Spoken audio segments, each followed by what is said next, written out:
Hello and welcome to part 2 of the 2017 Grant County Point-in-Time Count volunteer training. My name is Stephanie Bonwell and I will be conducting this training with you. Part 2 is a follow-up to the volunteer orientation.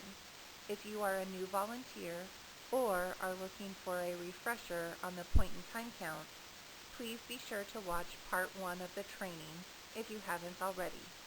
In this video, we will be discussing specific information related to the 2017 point-in-time homeless count. Here is the data from 2014 through 2016 from the previous point-in-time count. As you can see, in the past 3 years, the data for sheltered and unsheltered homelessness has decreased. Many things can affect data, like weather, how effective the surveyors are, and the overall process of the count. For the past 4 years, I have worked to establish a best practice for the count, and the overall process has been very similar from year to year. Now that the process has been established and maintained, we can now begin to comparatively look for trends in the data. Although it's not easy to deduce changes in the data, one important piece of data that has been gathered from the count is that the county has seen a reduction in unsheltered homeless families with children. This reduction also aligns with what the Housing Authority of Grant County has been seeing in the past year. In looking at these comparisons, we believe that the current services available for families with children can be effective in reducing and ultimately ending homelessness for this population. As you probably already know, this year's count is on January 26th. All teams need to be at the Housing Authority of Grant County by 6:30 a.m. unless you have been told otherwise. The Housing Authority of Grant County is located at 1139 Larson Boulevard in Moses Lake. We are located in the Larson subdivision.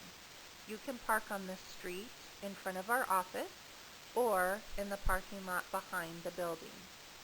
I will be there to check you in. You will then receive your packet, and Housing Authority staff will be available to help you load your vehicle.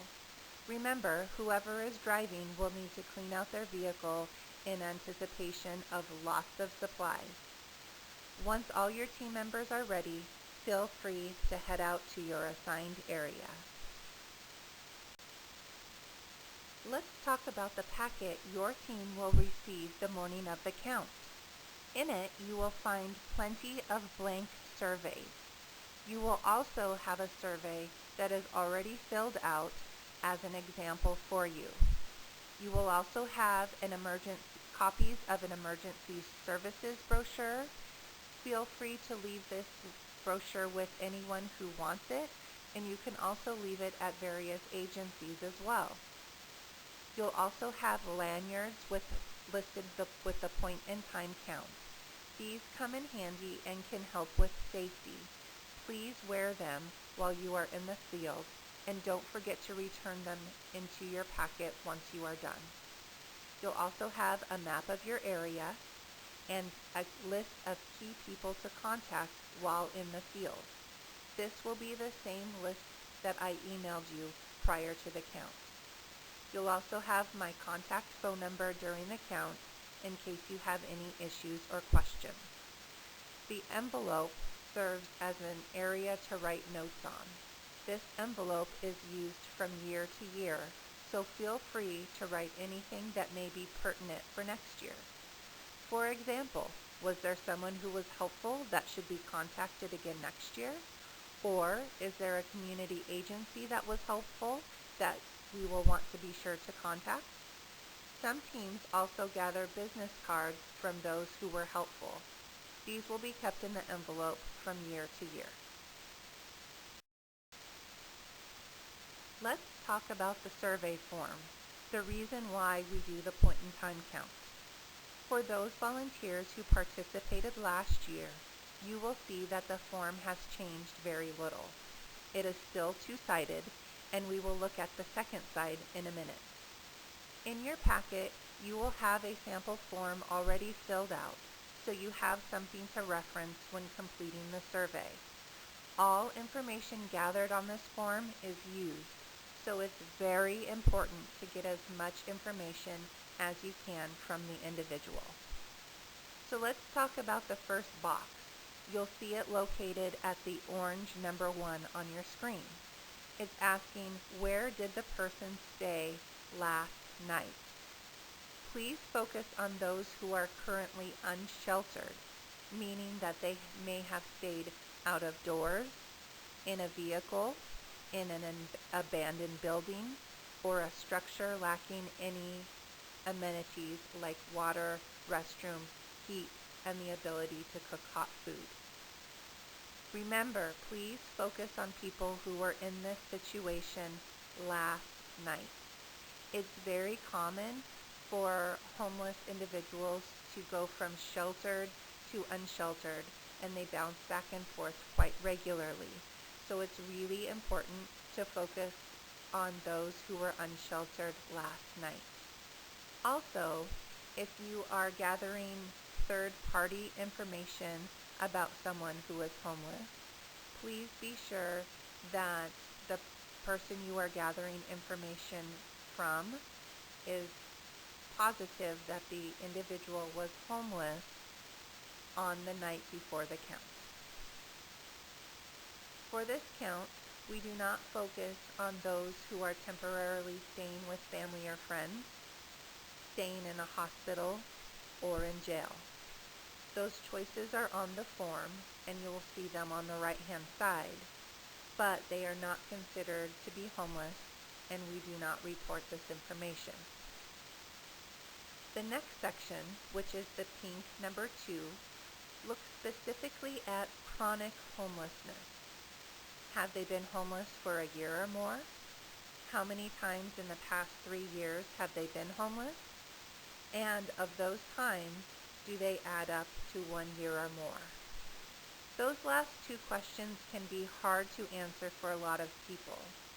Please note that if the person answers yes to being homeless for a year or more, you will skip those last 2 questions and go on to the next section.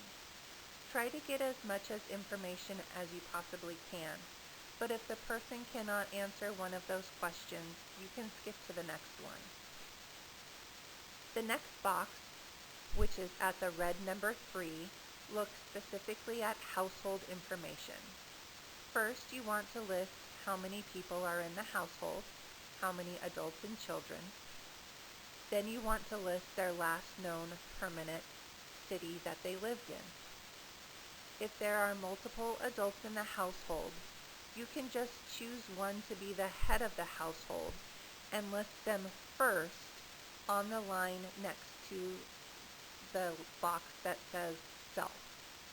You list their first and last name, their date of birth or approximate age, their gender, race, ethnicity, whether or not they're a survivor of domestic violence, and if they are a veteran.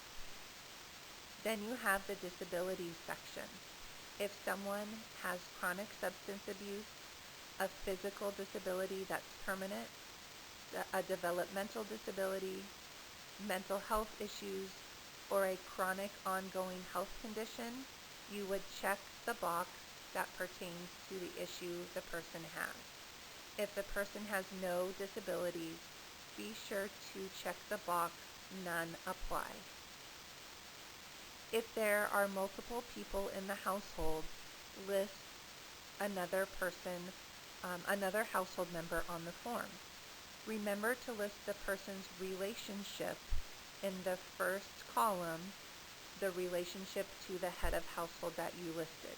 So are they their spouse, their partner, or their child, etc. If there are multiple people staying together, but they're not in the same family or household, please do a new form for each of those people. And remember, if there is a child in the household or a person under the age of 18, please be sure that they are listed on a form with the adult or guardian that they are with. After you gather the demographic information about each household member, you then fill out the last two sections regarding circumstances that caused homelessness and source of income, which are green number 4 and pink number 5 on your screen. You can check multiple boxes in these two sections. If a person is receiving food stamps or TANF or another type of benefit from DSHS, this is considered public assistance, and you would check that box, the public assistance box, at the pink number 5. Finally, all adults listed on the survey have to sign the form. This allows us to release their information and enter their information into a database. So you'll see the signature lines next to the green number 6 at the bottom of the form.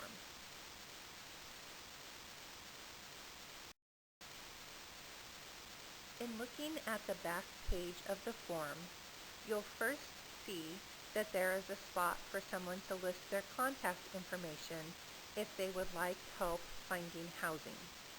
If they would like to be contacted by the Housing Authority of Grant County to see if they qualify for homeless assistance, they can list a contact email or working phone number. Housing Authority staff will follow up with all of those who want to be contacted.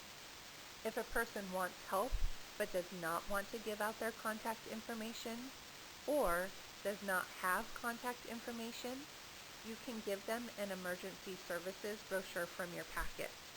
In the brochure, it lists the Housing Authority's phone number to contact for assistance. For those with no way of making contact with the Housing Authority, there is usually a community agency in the town they are staying that they can go to in order to contact us. Places like hospitals, food banks, police departments are often willing to help out. Next on the page is a release of information. This is basically telling the individual that if they sign the front of the form, their personal information will be entered into our statewide homeless management database. The Housing Authority is the only agency that can access personal information like names and dates of birth, and their personal information will not be shared outside of the database. If the person refuses to sign the form, you can still list personal information on the form. We will just not enter it into our database. It's important to at least get the person's name so we are sure not to duplicate entering their information if someone else also completes a survey with them. Finally, the third part of the page is instructions for you. Please refer to these instructions at least once before you fill out the form to refresh your memory. This is a lot of information, but remember that there will be a sample survey in your packet already filled out for your reference. So, now that you're done with the survey, now what? After you feel that you've exhausted all your local contacts and areas to look, please return to Our Lady of Fatima Church at 200 North Dale in Moses Lake. Most teams are done with the count and back to the church by 1 p.m. Stephanie, I will be at the church from 9:30 a.m. to 2 p.m. If for some reason you arrive earlier or later than those times and have not made prior arrangements with me, please call me at the number listed on your packet. We may need to make other arrangements for you to drop off your supplies and packet at a different location. Ideally, you will have surveyed enough people to use up all of your donations. But if you have hygiene packs or coats or sleeping bags or any other items left over, you are welcome to leave them with an agency that regularly assists or sees homeless clients. If there's no such agency in the area, You can bring back all of your supplies when you return to Our Lady of Fatima. When you reach the church, I will be there for you to turn your packet in and share any neat stories or experiences you had during the count. Please be sure to fill out the cover sheet of the packet with your team members' names and any notes you want to keep for next year. Project Homeless Connect will be happening from 11 a.m. to 1 p.m. at that location. So if you arrive during that time, we would love for you to stay for lunch if you can. A lot of people ask, now that the count is done, what's next? Well, after all teams are done and you have shared your experiences with your coworkers and families, the work of the Housing Authority staff really begins. We enter all data into our statewide database. This takes about a month to complete. Once all of the data is entered, the state compiles it and they submit it to the federal government. I also am able to access our local data in which I email a summary of this year's results and release a copy to local media. This typically will not happen until March.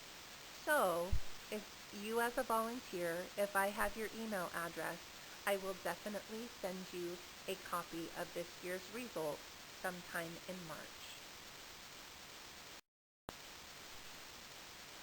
After watching these trainings, if you still have questions, please feel free to contact me.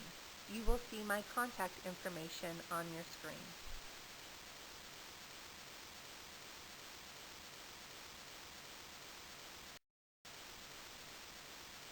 I would like to thank you in advance for volunteering for the point-in-time count. Without your help, we would not gain an accurate count, which is very important. I look forward to seeing you in the early morning on January 26th at the Housing Authority of Grant County. One final note, I would really appreciate feedback about this training as well as Part 1. This is my first attempt to making the training available to more people and for you to complete on your own time. It is a learning process and I hope to continue to evolve it as I receive your feedback. Thanks again and see you soon.